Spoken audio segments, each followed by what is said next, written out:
देहाभिमान की निवृत्ति कैसे हो? सदगुरु के चरण आश्रय से, किसी साधन से नहीं। क्योंकि जिस साधन का हम आश्रय लेते हैं उसमें कर्तृत्व भाव बना रहता है। अहंकार विमूढ़ आत्मा कर्ता हमिति मन्यते, उसमें अहम पुष्ट होता रहता है। और जब हम गुरु चरण आश्रित रहते हैं तो गुरुदेव भगवान की कृपा से 20 साल से मौन है।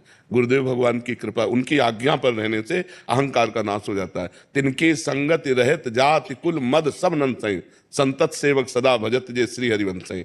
जो गुरुदेव आचार्य की शरण में रहता है, उनकी आज्ञा के अनुसार साधन करता है, तो धीरे धीरे धीरे उसका देहाभिमान गलित हो जाता है और वो ये देख पाता है कि मेरे द्वारा जो भी आचरण हो रहे हैं वो यंत्रवत भगवान करा रहे हैं, वो गुरुदेव करा रहे हैं, मेरी सामर्थ्य नहीं है। जो गुरुदेव की चरण पंकज पराग का रज का सेवन करता है वो बहुत बड़भागी देहाभिमानी रहित हो जाता है। जे गुरु चरण रेणु अनुरागी ते लोकहूं वेदहूं बड़भागी, जे गुरु चरण रेणु सिर धरहि ते जन सकल विभव बस करहि, बन्नो गुरु पद पदुम परागा सुरुचि सुबास सरस अनुरागा। श्री गुरु पदनख मणिगण ज्योति सुमिरत दिव्य दृष्टि ही होती। गुरुदेव भगवान की कृपा से देहाभिमान गलित हो जाता है। गुरुदेव भगवान की कृपा ही मोक्ष प्रदान करती है। गुरुदेव भगवान के वाक्य ही महामंत्र है। गुरुदेव भगवान की पूजा ही सर्वस्व पूजा है। ध्यान मूलम गुरु मूर्ति, पूजा मूलम गुरु पदम, मंत्र मूलम गुरु वाक्यम, मोक्ष मूलम गुरु कृपा।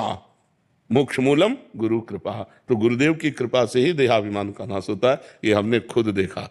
जब गुरुदेव भगवान ने दर्पण दिखाया कि तुम क्या हो, तब समझ में आया कि अरे नहीं नहीं, ये तो गुरुदेव की कृपा से हो सकता है कुछ। तो गुरु कृपा ही केवलम, गुरु कृपा से ही देहाभिमान का नाश होता है। महापुरुषों का संग करे, उनके आश्रित रहे, खूब डट के साधन करे, पर साधन गुरुदेव की कृपा से हो रहा है ऐसा अनुभव करे तो देहाभिमान नष्ट हो जाता है।